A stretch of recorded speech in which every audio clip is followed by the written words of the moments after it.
पास में टोटल 3 तो हैं, लेकिन क्योंकि लर्न शेयर की आर्ट्स की क्लासेस भी चालू होने लग गई है ना, तो एक बोर्ड कम पड़ गया, तो वो रूम शिफ्ट करना और बहुत सारा काम चल रहा है। फिर उसके बाद क्लासेस जो लेनी है वो तो लेनी है, उसमें तो कोई वही नहीं ना, छूट ही नहीं हमको, तो नींद थोड़ी कम हुई थी और घर के भी थोड़े से काम हो रहे हैं कुछ ना कुछ। तो अभी इसलिए ना कल मेरे को ना आपकी क्लास में ऐसे ब्लैकआउट बोलते हैं, मतलब ऐसे चलते चलते ऐसा लग रहा था कि यार मैं तो गया, मतलब आप कल की क्लास में देखोगे शायद मुझे, तो मैं ऐसा लगूंगा नहीं कि पूरे होश में है क्या, मतलब मैं पूरा अवेयर नहीं था, अटेंटिव नहीं था आपकी क्लास में कल ऐसे। और इसीलिए मैंने ना आप लोगों को कल बोला कि अरे इसको खत्म करते हैं आज जल्दी, फिर अपन कल जो है शुरू करेंगे। तो उसके लिए क्षमा चाहूंगा, कल की कक्षा में वैसे बहुत ज्यादा इंपॉर्टेंट टॉपिक था नहीं, कल की कक्षा में जो भी था वो 9th क्लास का कंटेंट है और उससे एग्जाम में कोई भी क्वेश्चन नहीं आता। यहाँ तक कि आज भी हम लोग जो पढ़ने वाले ना उसमें से भी एग्जाम में कोई क्वेश्चन नहीं आता, लेकिन फिर भी हम पढ़ लेंगे उसको क्योंकि दे रखा है हमको। और जो आज बल्कि दे रखा है ना वो थोड़ा सा आप लोग नोटिस करोगे स्टूडेंट्स, कैसा कंटेंट है वो थोड़ा हमारे पास में जो आज की कक्षा में है वो बेसिक कंसेप्ट है। तो अगर वो बेसिक कंसेप्ट थोड़े हमारे क्लियर होते हैं तो 11th क्लास में 12th क्लास में या उससे आगे भी जब भी हम पढ़ाई करते हैं तो वो वहां पर दिक्कत नहीं आती। तो मोटी मोटी बात ये है कि कल जो पढ़ा था वो वैसे भी इंपॉर्टेंट नहीं है, उसमें ठोस द्रव और गैस के बारे में पढ़ा था, मोटा मोटा और कुछ पढ़ा नहीं था हम लोगों ने। अच्छा, उसके अलावा जैसे यहाँ पर आप देखेंगे कुछ स्टूडेंट्स के नाम लेता हूँ फिर आगे बढ़ते हैं अपन लोग। Devanshu Srivastava very good evening. Radha, जय श्री राधे सर, जय Shri Radhe. Janvi old student 10th class से, अरे क्या बात है Janvi. Niranjan Kumar very good sir, good night नहीं हुई यार अभी गुड इवनिंग है। प्रियांशु कुमार, राजेश कुमार, लकी भंडारी, अक्की, चांद खान और संध्या, अर्पित चौधरी, लक्ष्मी पांडे, खुश कुमार, अतुल साहू, करण कुमार, विभूति शुक्ला, शालिनी साहू, आदर्श पांडे, अभय, देवेश, आशी, आदित्य, मनीष, महावीर, हरिओम तिवारी, अनमोल कश्यप, रवि कुमार, अर्पित दुबे, एहसान फजल, बलवीर खुशवाहा और Abhishek Verma, Santosh, Anand Prajapati, Sushank Pal, Rishabh Pandey, Sushil Kumar, Mohammad Ali, Rakhi Pateriya, Sidhu, dream girl, Nikhil sir का भक्त, गजानंद भाटी, लकी टाटा, निरंजन कुमार, आस्था, वंशिका, सुरेंद्र, बाबा पांडे, खुशी, शिवा रावत, हरिओम कुमार, सरा खान, राजेश कुमार, कृष्ण वर्मा, मोनिका पंचाल, रोहित यादव, राज नरावत, ऋषभ, प्रिंस, अर्पित, पंकज चतुर्वेदी, रोहित कुमार, अपर्णा ठाकुर, अमित, श्रद्धा, शिव तिवारी, कमल गुप्ता, कनक सक्सेना, नयन अग्रवाल, जय श्री कृष्ण बेटा, अंश त्रिपाठी, आयुष पाल, रागिनी चौधरी, अमन सिंह, धर्मपाल सिंह, मयंक जोशी, करण कुमार, IAS राजन। यार इतना मजा आया आज, मैंने इतने सारे नाम इसलिए पढ़े क्योंकि ना सारे नाम अलग अलग आ रहे हैं, डिफरेंट नाम आ रहे थे, रिपीट नहीं हो रहे थे, मेरे को पढ़ने मजा आता था। नहीं तो स्टूडेंट्स करते ना सेम रिपीट कर देते बार-बार। तो चलो सुनो, आज अपने को आगे तो बढ़ना है, लेकिन मैंने एक बहुत खास बात नहीं बताई अभी तक आपको, बहुत खास मतलब जान के आपका दिल बात दिल खुश हो जाएगा। खास बात ये है स्टूडेंट्स कि हम लोग अगर देखेंगे ना तो ये हमारी बुक में ऐसे पहला चैप्टर है। मैंने आपको कल बता दिया था NCERT की वेबसाइट से आप किताब को कैसे डाउनलोड कर सकते हो अगर आपके पास नहीं है तो, और उसके अलावा लर्निंग शेयर की एप्लीकेशन पे भी वो किताबें डली हुई हैं, वो भी फ्री है, तो आप वहां से भी काम में ले सकते हो, चाहो तो वहां पे भी आप काम में कहीं से डाउनलोड कर सकते हो, मतलब टेंशन वाली बात नहीं। चैप्टर का नाम है रसायन विज्ञान की कुछ मूलभूत अवधारणाएं। तो यहाँ पर आप देखोगे ना ये हिस्सा बड़ा इंटरेस्टिंग है, जैसे रसायन विज्ञान का विकास। इसमें से मैंने आपको देखो दो ही चीजें बताई थी, कल मेरे पे हंस रहे होंगे एक दो जने, बोलेंगे सर पारस पत्थर के लिए जो है रसायन विज्ञान को खोजा था क्या? किताब में लिखा हुआ है, देखो आपके NCERT में लिखा हुआ है कि पारस पत्थर जो लोहे और तांबे जैसी वस्तु को सोने में बदल सकता हो, और अमृत जिससे अमृत प्राप्त हो सके, इनको खोजने के लिए रसायन विज्ञान का ऐसा बोलते हैं कि शुरू हुआ था खोज। लेकिन उसके अलावा यहाँ पर कुछ लिखा हुआ है स्टूडेंट्स, ये मैं आपको थोड़ा सा बता देना चाहता हूँ, एक महज 5 मिनट लूंगा मैं आपके 7 मिनट, लेकिन आपका छाती जो है गर्व से फूल जाएगी ये जान करके, आनंद आएगा, मजा आएगा। हम 11th बिल्कुल सही टाइम पर शुरू कर रहे हैं, अगर हम आज से रेगुलर पढ़ना चालू करेंगे तो अक्टूबर नवंबर तक सारा सब कुछ पढ़ लेंगे हम लोग। तो यहाँ देखो सकते हैं, पुराने भारत में लोगों को आधुनिक विज्ञान के उभरने से बहुत पहले से अनेकों वैज्ञानिक तथ्यों की जानकारी थी, वह उस ज्ञान का उपयोग जीवन के विभिन्न क्षेत्रों में करते थे। रसायन विज्ञान प्रमुखतः 1300 से 1600 सी कीमिया और औषध के रूप में हुआ। रसायन विज्ञान का जो एक तरह से जो जन्म है ना एग्जैक्ट अगर हम कहें तो वैसे हमारे देश में तो बहुत पुराना है, लेकिन जो आज जिसको हम केमिस्ट्री कह के बुलाते हैं वो सन 1300 से 1600 के बीच में, आज जैसे 2024 चल रहा है तो 1300 से 1600 के बीच में कीमिया या एल्केमी नाम से हुआ, कीमिया या एल्केमी। और ये एल्केमी शब्द कहां से आया? अरब लोग जो थे वो लोग अरब शब्द मतलब वहां से उनका कीमिया शब्द था, उस कीमिया से फिर केमिस्ट्री बना, और ये अरब जो लोग थे ये यूरोप में लेकर के गए उस चीज को। ऐसा कहते हैं कि जीरो की खोज हमारे देश में हुई थी, क्योंकि जीरो के बिना गिनती का। तो पिछली कक्षा में हम लोगों ने बेसिक्स लिख दिया, मैंने बेसिक्स लिखना है, मेरे को सी लिखना भूल गए, तो हम पिछली कक्षा में बेसिक बातें की, हम लोगों ने बहुत बच्चों वाली बातें की हैं।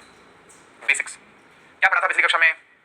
कुछ नहीं, पदार्थ क्या है, पदार्थ का वर्गीकरण कर रहे थे हम लोग, और थोड़ा थोड़ा हमने पढ़ा था, बेसिक्स बातें थी बिल्कुल, और वो बेसिक्स वैसे आज से चालू रहे। मतलब अगर मान लो कि आज के लेक्चर को अगर हम लोग लेक्चर 1 कह दें और कल वाले लेक्चर को लेक्चर 0 कह दें तो कोई दिक्कत नहीं है, मैं ऐसा ही करने वाला हूं, काम करेंगे अपन कक्षा खत्म होने के बाद में इस लेक्चर को लेक्चर 1 कह देंगे, उसको लेक्चर 0 कह देंगे। थंबनेल पे मत जाना, थंबनेल पे पीछे फोटो में लिखा हुआ है यहाँ पे लेक्चर 2, वो तो नहीं हटेगा, या चलो ऐसे ही चलने दो, अब इसको लेक्चर 1 2 3 चलने दो, कोई टेंशन नहीं, 0 मत करो, बट ध्यान से सुन लो, पिछले लेक्चर में हमने जो भी पढ़ा था वो कहीं काम नहीं आएगा, आपके कोई एग्जाम में कुछ नहीं पूछने वाला उसमें। तो आज की कक्षा में हम लोग सबसे पहले द्रव्य के वर्गीकरण से चालू कर रहे हैं। हालांकि ये चीज हमने पिछली कक्षा में देख ली थी, लेकिन एक बार वापस देखेंगे, और फिर द्रव्य का जो वर्गीकरण है उसको लिख लिख करके हम समझने वाले सब कुछ। भाई द्रव्य के वर्गीकरण में द्रव्य जो है, द्रव्य की डेफिनेशन देख ली थी, पदार्थ दो तरह का था, शुद्ध पदार्थ था, मिश्रण था हमारे पास, फिर शुद्ध पदार्थ दो तरह का होता था हमारे पास, वो आज पढ़ेंगे अपन, और उसी तरह से मिश्रण भी दो तरह के होते थे हमारे पास, एक समांगी मिश्रण होता था, एक विषमांगी मिश्रण होता था, तो वो भी दो तरह के हैं, उनके बारे में भी पढ़ेंगे हम लोग। फिर द्रव्य के गुणधर्म और उनका मापन हमारे को टॉपिक अगला पढ़ना है, तो देखते हैं हम लोग कहां तक पहुंच पाते हैं। आ जाओ शुरू करेंगे हम लोग। तो आज भी थोड़ा बेसिक से चल रहा है ना, ये ध्यान में रखेंगे सबने। तो देखो ये वाला आप चाहो तो हाथ से बना लो, यहां से आपका असली महीने में चैप्टर शुरू हो रहा है, आपका चैप्टर यहां से शुरू हो रहा है। द्रव्य का वर्गीकरण, द्रव्य दो तरह का, पदार्थ, द्रव्य समझ के सबने पदार्थ की डेफिनेशन कल हमने देख ली थी। पदार्थ क्या होता है? हर चीज इस दुनिया में, हर चीज जिसका कुछ ना कुछ द्रव्यमान है और जो कुछ ना कुछ जगह घेरती है, बोले तो कुछ ना कुछ स्थान घेरती है, उसको हम लोग क्या बोलते हैं? पदार्थ बोलते हैं। हर चीज, मैं, आप, कैमरा, मोबाइल, रबड़, कांच, पेंसिल, पेन, टेबल, कछुआ, बिल्ली, सब जो भी चीज द्रव्यमान घेर रही है, स्थान घेर रही है, और द्रव्यमान है कुछ ना कुछ पदार्थ है। दो तरह का होता है, भौतिक और रासायनिक वर्गीकरण है इसका हमारे पास में स्टूडेंट्स। तो इसमें आप देखोगे भौतिक वर्गीकरण हमारे पास में भौतिक अवस्थाओं के आधार पर 3 है, ठोस, द्रव और गैस। इसमें मैंने आपको बता दिया था कि अगर हम चाहें तो 2 अवस्थाओं की और बात कर सकते हैं, और वो कौन सी अवस्थाएं होती हैं? एक बोस आइंस्टीन कंडेंसेट होता है जिसको हम लोग BEC बोलते हैं, और दूसरा होता है हमारे पास में प्लाज्मा। तो ये 2 और अवस्थाएं होती हैं, लेकिन ये कॉमन अवस्थाएं नहीं है, इनके बारे में सादा इनको देखते नहीं है हम लोग, तो इसलिए इसको यहाँ पर हम पढ़ेंगे भी नहीं। ये मुख्य 3 अवस्थाएं हैं पदार्थ की, भौतिक अवस्थाएं मुख्य रूप से 3 है हमारे पास। फिर उसके बाद में रासायनिक जो वर्गीकरण है, इसे हमें चर्चा करनी है, इसे हमें पढ़ना है आज। तो ये होता है शुद्ध पदार्थ होता है, और हमारे पास में मिश्रण होता है। शुद्ध पदार्थ होता है प्योर, और दूसरा होता है मिक्सचर। तो हम देखेंगे शुद्ध पदार्थ फिर आगे 2 तरह का है। शुद्ध पदार्थ स्टूडेंट्स एक होता है हमारे पास में तत्व, और दूसरा होता है यौगिक। शुद्ध पदार्थ फिर से हमारे पास में 2 तरह का है, ये है तत्व और यौगिक। तत्व को हम लोग इंग्लिश में कहते हैं स्टूडेंट्स एलिमेंट, क्या कहते हैं? एलिमेंट। और यौगिक क्या कहलाता है? यौगिक कहलाता है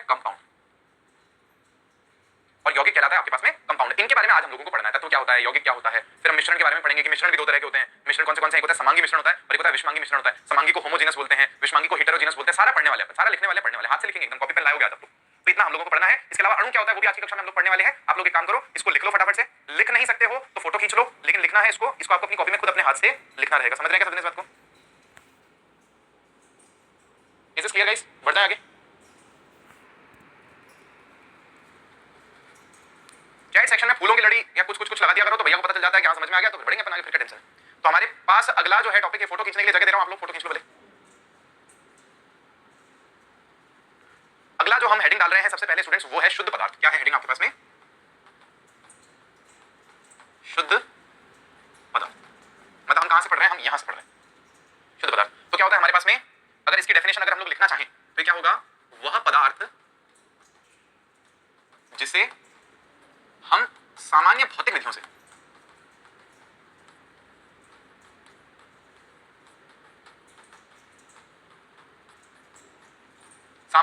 से और अधिक विभाजित नहीं कर सकते।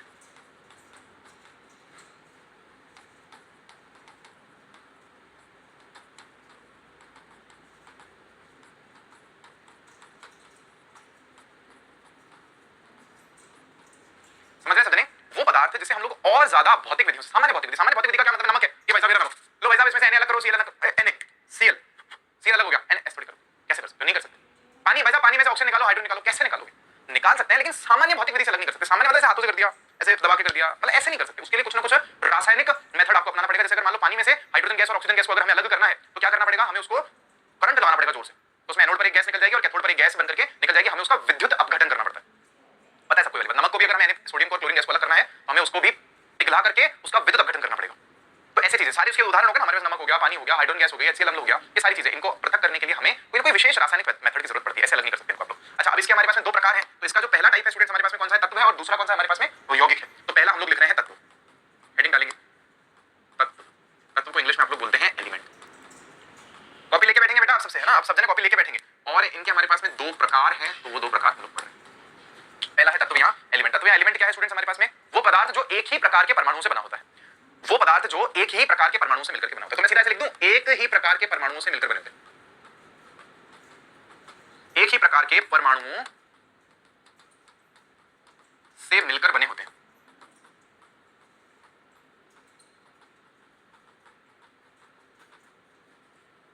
एक ही प्रकार के परमाणु से मिलकर के बने होते हैं। अंग्रेजी में हम लोग इनके लिए बोलते हैं purest form of matter. Purest form मतलब पदार्थ की अगर कोई शुद्धतम अवस्था हो सकती है ना, तो वो तत्व होती है, एलिमेंट होती है। जैसे अगर आप पीरियोडिक टेबल देखते हैं तो उसमें हमारे पास में 118 तत्व हैं आज की तारीख में। 118 क्या है? तत्व हैं, एलिमेंट्स हैं। तो ये पदार्थ की प्योरेस्ट फॉर्म है। इससे ज्यादा उसको आप प्योर कर ही नहीं सकते, केमिकल मेथड से भी नहीं कर सकते। समझ गए इस बात? किसी भी तरह से इसको और प्योर नहीं कर सकते। 118 तरह के तत्व हमें ज्ञात हैं आज की तारीख में। उन 118 तत्वों से ही ये पूरी दुनिया जैसी आपको दिख रही है, ब्रह्मांड जैसा आपको दिख रहा है वैसा है। हमारे अंदर भी वही कार्बन, ऑक्सीजन, नाइट्रोजन और इन चीजों ने मिल करके इतना बड़ा ढांचा खड़ा किया है। वही सारे तत्व हैं, हर वही तत्व आपके चारों तरफ भी है, वही आपके अंदर भी। तो क्या है हमारे पास में? उदाहरण लिखोगे इसका तो लोहा, सोना, चांदी, ऑक्सीजन, ये सब तत्व हैं हमारे पास में। तो क्या लिखोगे? उदाहरण देखोगे तो हमारे पास में हो गया लोहा, हो सोना हो गया, चांदी हो गया, और आप देखोगे तो ऑक्सीजन O2 हो गया हमारे पास में। अब ऑक्सीजन O2 क्यों लिखा मैंने? क्योंकि प्रकृति में ऑक्सीजन O2 के रूप में मिलता है। O2 लिख दिया, O2 भी तो प्योर है ना, प्योर ऑक्सीजन ले रहे हैं, प्योर सांस ले रहे हैं। ऐसे हो गया। H2 लिख दिया हम लोगों ने, और भी लिख लो, हीलियम लिख लिया आपने, आर्गन लिख लिया, धातुएं लिख लिया आप लोगों ने, अधातु भी लिख लिया, ऑक्सीजन आपने, हाइड्रोजन भी लिख लिया, हीलियम वो जो है हमारे पास में वो भी लिख लिया आप लोगों ने। मतलब ऐसे खूब सारी चीजें हमारे पास में, सारे तत्व ही हैं वैसे तो हमारे पास, इसमें कोई टेंशन वाली बात है नहीं। इसके लिए एक दो पॉइंट क्या है हमारे पास में? इसे किसी भौतिक या रासायनिक विधियों से आप तोड़ नहीं सकते। इन्हें सामान्य भौतिक या रासायनिक विधियों से, भौतिक लिख लो पूरा, भौतिक या रासायनिक विधियों से तोड़ नहीं सकते।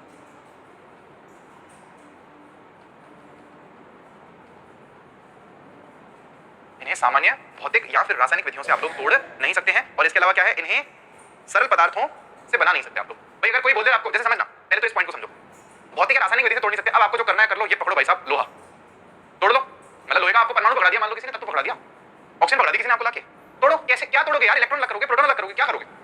मतलब समझ रहे हो ना? अलग कर भी लोगे तो वो स्टेबल नहीं है, उसकी बात नहीं कर रहे हम इलेक्ट्रॉन प्रोटॉन को निकालने की बात नहीं कर रहे। इसको और नहीं, और तोड़ के अलग नहीं कर सकते। भाई कोई दो चीजें साथ है तो तोड़ के अलग कर सकते हो, इसको और प्योरीफाई आप लोग नहीं कर सकते हो। अच्छा, O2 H2 क्यों लिखा? क्योंकि हाइड्रोजन अकेली प्रकृति में मिलती नहीं, H2 के रूप में मिलती है। ऑक्सीजन अकेली बैठती नहीं, O2 के रूप में मिलती है, तो मिलेगी हमको O2 के रूप में। बाकी कोई टेंशन वाली बात नहीं। आपको बोले ऑक्सीजन का परमाणु चाहिए तो O अकेला लिखोगे, ऑक्सीजन का अणु चाहिए तो O2 लिख देंगे इसमें, ऐसे।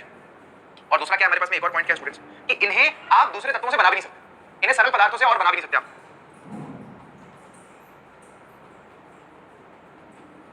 इन्हें सरल पदार्थों से बना नहीं सकते। क्या सबको बात समझ में आ गई क्या मेरी? बोलो सबने। आगे बढ़ते हैं हम लोग दूसरे की तरफ, बढ़े यौगिक की तरफ। लिख लो फटाफट से, फटाफट से लिख लो।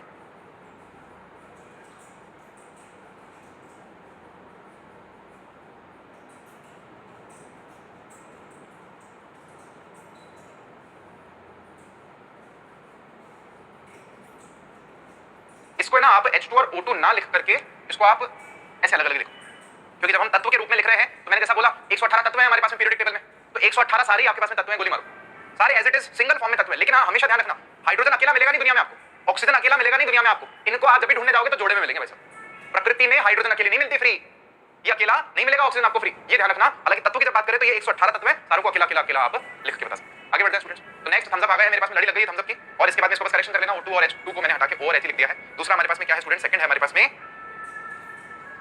यौगिक, इंग्लिश में क्या बोलोगे इसको? कंपाउंड। तो ये क्या है हमारे पास में?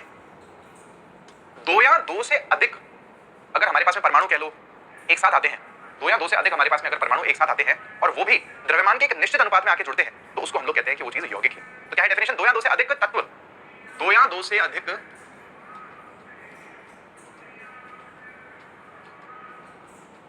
दो या दो से अधिक तत्व द्रव्यमान के निश्चित अनुपात में जुड़कर,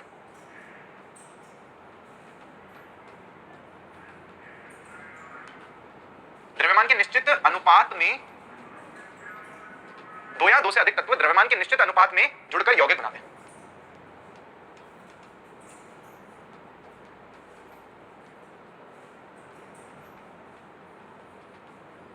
दो या दो से अधिक तत्व द्रव्यमान के निश्चित अनुपात में जुड़कर के यौगिक बनाते हैं। अब इसको समझेंगे, उदाहरण देखेंगे इसका हम लोग। जैसे उदाहरण हो गया हमारे पास में CO2, H2, कुछ भी ले लो, NaCl, या आप वो ले लो HCl ले लो, H2SO4 ले लो, HNO3 ले लो, कुछ भी ले लो।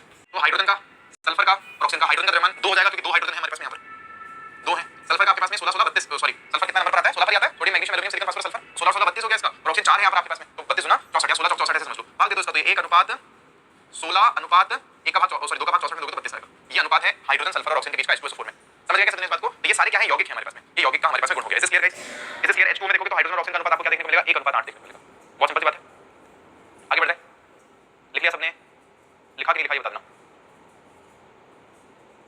हाँ आगे सबको समझ में शानदार, एकदम बढ़िया, एकदम जबरदस्त, एकदम जिंदाबाद।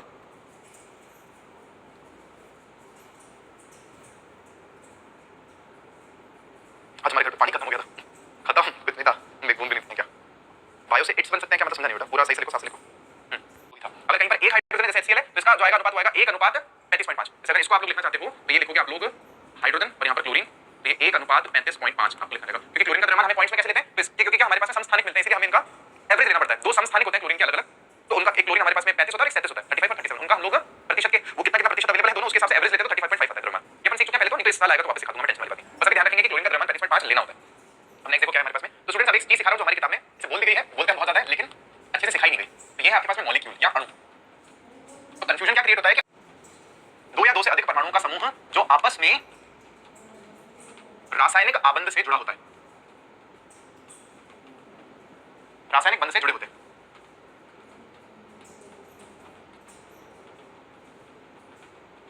अब समझो इस बात को, फर्क क्या है दोनों में? भाई कंपाउंड में आपने बोला कि दो या दो से ज्यादा तत्व होंगे, लेकिन वो द्रव्यमान के एक फिक्स अनुपात में जुड़े होंगे, और यहाँ पर दो या दो से अधिक तत्वों की जब आप बात कर रहे हो तो तत्व दो से ज्यादा, मतलब समझो एक हाइड्रोजन होगा तो एक ऑक्सीजन होना चाहिए, एक कार्बन है तो एक ऑक्सीजन, सेम सेम नहीं होंगे। यहाँ पे H2 नहीं लिखा आपने, ध्यान दो, यहाँ पर N2 नहीं लिखा आपने, यहाँ पर Cl2 नहीं लिखा, यहाँ पर O2 नहीं लिखा आपने, क्योंकि डेफिनेशन में ऐसा बोला आपने कि दो या दो से अधिक प्रकार के तत्व होने चाहिए, और वो तत्व जब द्रव्यमान के एक निश्चित अनुपात में जुड़े हुए होंगे तो ये चीज बनेगी। दो या दो से ज्यादा प्रकार के तत्व अगर द्रव्यमान के एक फिक्स अनुपात में जुड़े हुए होंगे स्टूडेंट्स, तो वो क्या बना रहे हैं? यौगिक बना रहे हैं। लेकिन यहाँ हमने ऐसा कुछ मेंशन नहीं किया, यहाँ पर हमने सिंपल में कहा कि भाई साहब कुछ नहीं है, जो हमारे पास में दो से ज्यादा अगर हमारे पास परमाणुओं का समूह है और वो अगर रासायनिक बंध से जुड़ा हुआ है साथ में, तो उसको हम लोग अणु बोलते हैं। जैसे मान लो ना, समझो जैसे मान लो मैंने लोहे पे एल्यूमिनियम रख दिया, ऐसे रखा है खाली, लोहा और एल्यूमिनियम है, तो दोनों के बीच में कोई केमिकल बॉन्ड नहीं है, तो क्या हम इनको लोहा और एल्यूमिनियम का यौगिक बोलेंगे? क्या मतलब अणु बोलेंगे? नहीं बोलेंगे, केमिकल बॉन्ड जरूरी है। ऊपर रख देना मात्र काफी नहीं होगा, लोहे पे पानी रख दिया आपने तो कोई केमिकल बॉन्ड थोड़ी, लोहा और पानी जोड़ जोड़ेगा, तो उसको भी हम लोग अणु अभी तक नहीं बोल सकते। अणु हम कब बोल रहे हैं? तो अणु हमारे पास में स्टूडेंट्स देखना, ध्यान से देखना, दोनों तरह के हैं। यहाँ पर हमारे पास में तत्वों के भी अणु होते हैं और यौगिकों के भी अणु होते हैं। तो हमारे पास में ऐसे पॉइंट बना लेते हैं अपन, एक तो लिख लेते हैं तत्वों के अणु, दोनों के अणु होते हैं। तो तत्वों के अणु मतलब कैसे होंगे? तो ये हो गया, जैसे मान लो हीलियम हो गया। अब समझना हीलियम अणु कैसे हुआ। भाई अणु से एक मतलब ये है कि प्रकृति में वो चीज आपको किस रूप में मिल रही है। जैसे मैंने आप सबको बोला था कि हाइड्रोजन आपको, तत्व तो हाइड्रोजन है अकेला हाइड्रोजन, लेकिन प्रकृति में वो H2 के रूप में मिलता है। तो अब हाइड्रोजन और हाइड्रोजन कैसे जुड़े हुए हैं आपस में? एक रासायनिक बंध से जुड़े हुए हैं। और इसी तरह से हाइड्रोजन गैस बना रहे हैं। जैसे हीलियम में गैस है, एक कंटेनर है हमारे पास में, डब्बा है, उसमें हीलियम गैस भर के मंगवाई हमने बाजार से,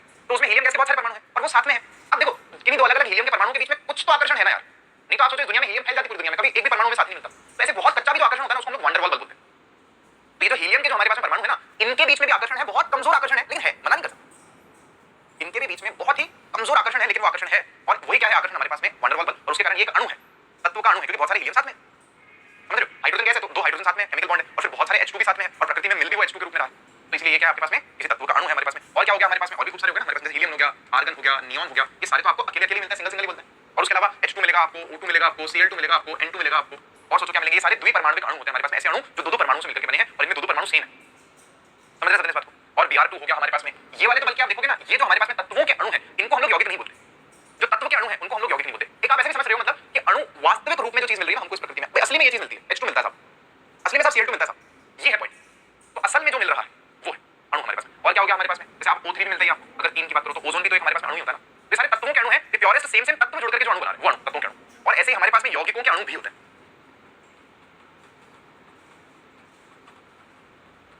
यौगिकों के अणु आप देखोगे ना तो सारे आ जाएंगे, इसमें भी NaCl आ जाएगा, इसमें हमारे पास में H2O आ जाएगा, इसमें हमारे पास में HNO3 आ जाएगा, सभी आ जाएगा, सभी कुछ आ जाएगा, हमारे टेंशन क्या है। CO2 आ जाएगा इसमें हमारे पास में। और देखो क्या आ जाएगा हमारे पास में, HBr, Na2SO4, NaOH हमारे पास सब कुछ आ जाएगा ना, HBr आ गया, NaOH आ गया आपके पास में। और भी देख लो H2SO4 आ जाएगा आपके पास में, कैल्शियम क्लोराइड आ जाएगा आपके पास में। ये सारे क्या है आपके पास में, यौगिकों के अणु हैं। तो यौगिक के अणु का मतलब क्या है कि पहली बात तो यौगिक होना चाहिए, यौगिक होना चाहिए। तो यौगिक है ना, यौगिक कब होगा, जब उसमें 2 या 2 से अधिक तत्व जो है एक निश्चित अनुपात में जुड़े होंगे। तो इन सब में 2 या 2 से अधिक तत्व एक निश्चित अनुपात में द्रव्यमान के अनुपात में जुड़े हुए, सही बात है। और इसको हमने अणु क्या बोला है, तो अणु दरअसल सबसे छोटा यूनिट है। देखो इतना सा फर्क है, अणु बहुत छोटा है। एक NaCl को देख नहीं सकते आप, माइक्रोस्कोप लाओ, माइक्रोस्कोप से नहीं देख पाओगे। एक NaCl मतलब एक जो अणु है ना NaCl का, उसको आप देख नहीं सकते, वो बहुत छोटा है। तो हम जिस नमक को देख रहे हैं आंख से, ये सफेद सफेद क्या है, तो ये यौगिक है, कंपाउंड है। कंपाउंड एक नहीं है, समझो इस बात, ये एक अंतर हो गया कि आप अणु को आंख से देख नहीं सकते। तो एक पॉइंट आप मेंशन कर दो इसमें आप, या चलो मैं आगे अंतर लिखवा देता हूं दोनों में, यौगिक में और अणु में अंतर लिख देते हैं। समझ रहे हैं? CH4, अल्कोहल, इथेनॉल सब इसमें आ जाएंगे, वो सारे किसके अणु हैं, यौगिकों के अणु। तो अपन एक काम करते हैं, अंतर लिख लेते हैं। एक तरफ हम लोग लिख लेते हैं क्या, हम लोग लिख लेते हैं यौगिक लिख लेते हैं, और एक तरफ स्टूडेंट्स हम लोग लिख लेते हैं अणु। कुछ एक अंतर लिखते हैं, ज्यादा नहीं, ताकि आप लोगों के हमेशा ये चीज जो है ना जहन में रहे।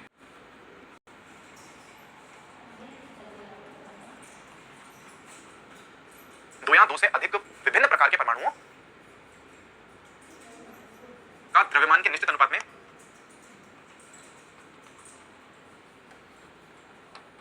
क्या में रासायनिक ये हो गया हमारे पास में, यहाँ पर पॉइंट हो गया। यहाँ अणु की डेफिनेशन क्या है हमारे पास में, तो अणु की डेफिनेशन में हम लोगों ने लिखा कि 2 या 2 से अधिक परमाणुओं का समूह। सिंपल में इसमें ये नहीं बोला कि अधिक प्रकार के होने चाहिए, फिक्स रासायनिक उसमें होने चाहिए, फिक्स द्रव्यमान के अनुपात में, ऐसा कुछ नहीं बोला।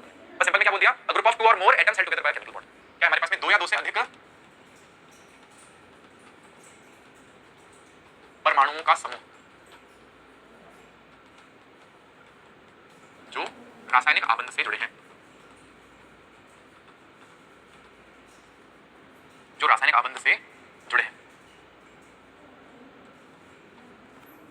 समझ गए? 2 या 2 से अधिक परमाणुओं का समूह जो रासायनिक आबंध से जुड़े हैं वो क्या कहलाते हैं, वो अणु कहलाते हैं, एटम्स कहलाते हैं, वो सॉरी मॉलिक्यूल्स कहलाते हैं। अच्छा दूसरा हमारे पास में अंतर क्या है, तो जो दूसरे तीसरे अंतर है थोड़ा और क्लियर होगा हमारे पास में। क्या है, all molecules are not compounds. तो आप ऐसा लिखेंगे सभी यौगिक अणु होते हैं। समझ रहे हैं? जितने भी यौगिक हैं हमारे पास में वो सभी अणु होते हैं, लेकिन यहां पर उल्टा सच नहीं है, सभी अणु यौगिक नहीं होते, सभी अणु यौगिक नहीं होते। All the molecules are not compound, सभी अणु यौगिक नहीं होते, लेकिन उल्टा सच है, सभी यौगिक जरूर अणु होते हैं, सभी यौगिक अणु। एक और पॉइंट क्या हमारे पास में, जैसे आपने लिखा है ना, उदाहरण लिख सकते हो, एक तो और आप क्या कर सकते हो, उदाहरण लिख सकते हो। बाकी आप क्या लिख सकते हो, एक ये हमारे पास में आंखों से देख सकते हैं और आंखों से नहीं देख सकते, तो हम यौगिक को आंखों से देख सकते हैं।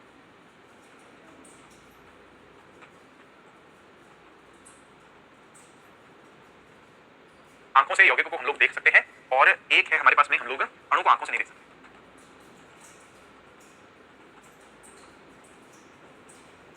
समझ गए? एक पॉइंट ये हो गया हमारे पास में, और एक पॉइंट हमारे पास में स्ट्रक्चर का और हम लोग लिख सकते हैं, वो क्या है हमारे पास में,